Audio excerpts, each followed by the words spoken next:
I'm Katie, And I'm Ellen. and we chose Confucianism as our religion. Confucianism started in 5th to 6th century BCE. The main founder was Confucius, a man from China. He was born in 551 BCE and focused on Zhen, which means love, goodness, or human-heartedness.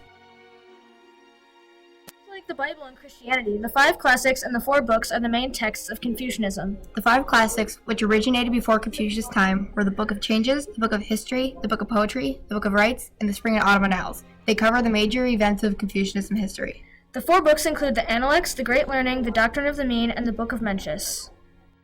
They are considered by many to contain the fundamental teachings of early Confucianism and incorporate the works of many sages, including Confucius. Confucianism does not have a god. It's more of a lifestyle than a religion. One of the main focuses is on building relationships. The main 6 are parent and child, ruler and minister, government officials, husband and wife, elder and young, and friend and friend. The main holidays are Confucius' birthday and the Chinese New Year, which they took from another religion.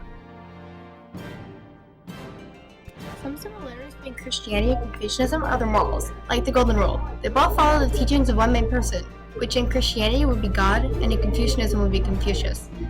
And they each have a holy book, which for Christianity, the Bible, and Confucianism, the 5 classics, and the 4 books.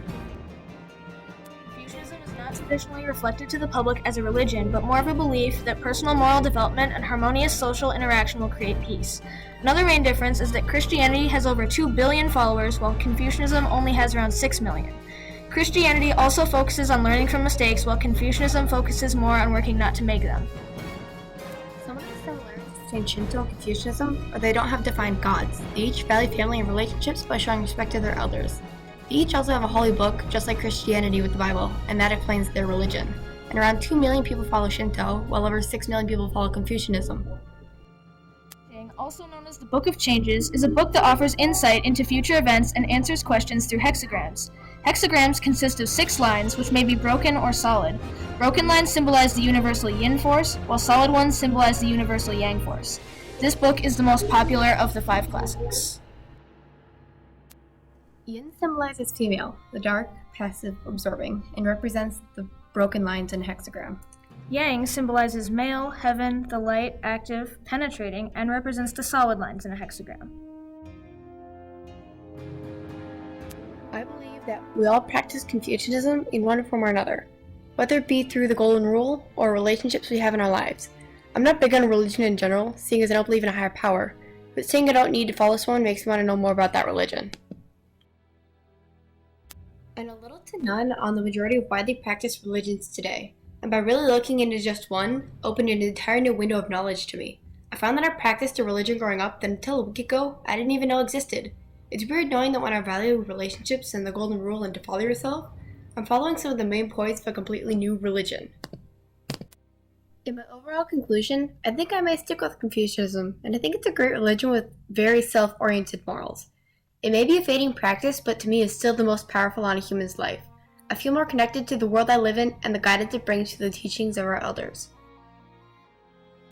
A big question I had throughout the unit was, why is Confucianism a dying religion? Like, if teachings have such an impact on the world, why don't people try to spread it more? Like, we're all taught to treat others who want to be treated, but we don't actually know where it originates.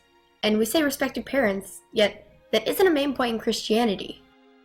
I found it kind of funny that we've all been practicing Confucianism in our day-to-day lives without even realizing it. From world leaders trying to create peace among nations to anti-bullying programs at RMS, we see the values and morals of Confucianism everywhere in our lives.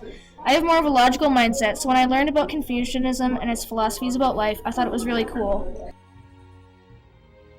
Everyone practices this religion in some way or another, whether it's displayed in your relationships with people in your life or in your words and actions, it's there.